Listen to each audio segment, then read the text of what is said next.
Terima kasih pemirsa, Anda masih menyaksikan Cerita Selebriti, menyajikan kisah dan realitas kehidupan para selebriti tanah air secara positif dan santun penuh inspirasi.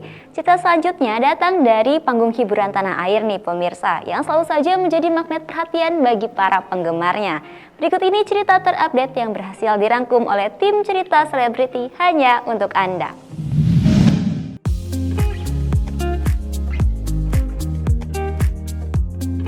Selebgram sekaligus vlogger kecantikan Anindya Sasmita berbagi cerita seputar profesinya. Ditemui usai mengisi sebuah acara, perempuan asal Jawa Timur itu mengatakan sangat senang jika konten yang ia buat banyak dimintai oleh kaum milenial. Hijrah ke Jakarta sejak 3 tahun lalu, wanita lulusan pesantren tersebut fokus membuat konten yang memberikan semangat sekaligus menginspirasi bagi kaum muda. Assalamualaikum semuanya, salam kenal, saya Anin. Sekarang saya kesibukannya adalah sebagai salah satu karyawan swasta dan juga as content creator. Awal mula sebagai content creator kali ini sebenarnya awalnya tahun 2015 ya. Waktu itu emang gak sengaja aja karena emang suka banget hobi tentang fashion, beauty dan sebagainya. Karena zaman 2015 lagi booming Instagram pada saat itu, jadinya ya udah share aja gitu di sosial media. Ternyata gak lama kemudian di konten-konten itu banyak banget yang komen gitu, Kak ini beli di mana, Kak ini bajunya kainnya seperti apa dan lain sebagainya. Dari situ kayak langsung mikir, oh ternyata apa yang kita posting itu ternyata berpengaruh ya sama orang banyak gitu. Nah dari situ Anin baru kayak konsisten buat bikin konten untuk bisa lebih bermanfaat lagi buat saat tahun 2018 itu kan lulus kuliah. Kebetulan keterima kerjanya emang di Jakarta pada saat itu. Jadinya mau nggak mau karena emang kesibukan waktu konten kreator juga di sana, jadinya kayak mulai dari nol lagi gitu. Jadi di Jakarta benar-benar mulai dari nol, 3 bulan kayak ibaratnya melihat keadaan adaptasi nih ya. Nah dari situ langsung Anin go lagi as content creator juga di Jakarta. Oke, nah untuk bikin konten-konten gitu sebenarnya hobi aja sih, karena sekarang itu kan udah zamannya sosial media ya, teknologi. Nah apalagi aku emang passionate di bidang dunia fashion, dunia beauty, jadi kalau semisal kayak gitu sebenarnya seru-seru aja gitu, jadi hobi baru gitu. Apalagi untuk sekarang, alhamdulillah jadinya hobi yang dibayar gitu.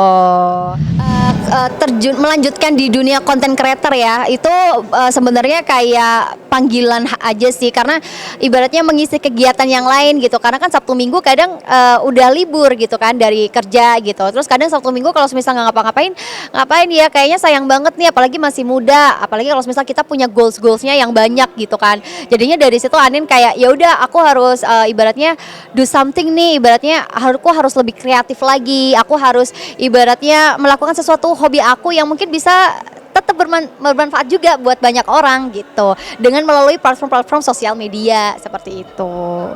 Kalau untuk empowering, emang niatnya dari awal untuk bersosial media itu sebenarnya iseng, tapi karena banyak banget nih dampak dari teman-teman yang sudah follow aku, jadinya dari situ aku kayak udah punya niatan, oke aku bersosial media, aku ingin juga menginspirasi banyak orang.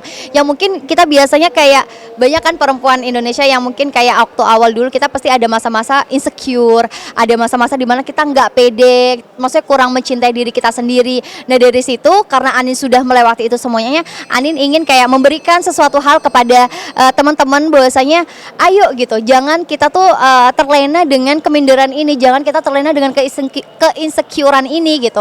Karena kalau misal kita lama-lama kayak gini kita nggak bakal berkembang gitu. Nah dari situ Anin sering banget memberikan kayak sharing, terus edukasi juga kepada perempuan-perempuan Indonesia bahwasanya kita tuh harus mencintai diri kita sendiri gitu, karena Tuhan sudah menciptakan kita tuh punya keunikan masing-masing gitu. Jadi kita nggak bisa membanding-bandingkan kita dengan orang lain. Sebagian dari mereka sebenarnya kenapa membandingkan orang lain, karena kita melihatnya kayak oh dia tuh lebih cantik ya, dia lebih putih, dia lebih mancung, dia lebih ini gitu. Karena kita kayak mikirnya tuh yang kita nggak punya gitu. Nah dari situlah kita tuh nggak bisa bersyukur dengan apa yang kita punya gitu. Padahal kita sudah diciptakan Tuhan sesuai dengan porsi masing-masing gitu, punya kelebihan masing-masing, kekurangan juga masing-masing. Jadi mungkin mereka punya A yang mungkin kita nggak punya, tapi kita punya kelebihan yang mungkin mereka nggak punya gitu. Jadi kita sama-sama apa ya ibaratnya punya keunikan masing-masing gitu.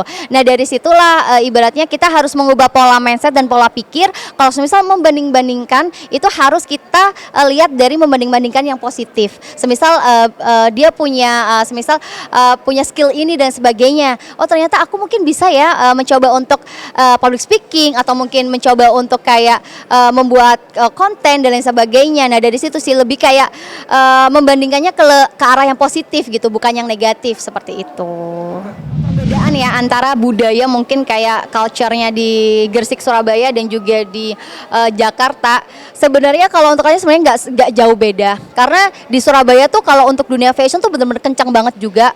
Kayak fashion show semuanya tuh kayak sering banget mall-mall mengadakan hal seperti itu. Karena Anin juga waktu kuliah dan SMA juga udah terbiasa pada saat itu.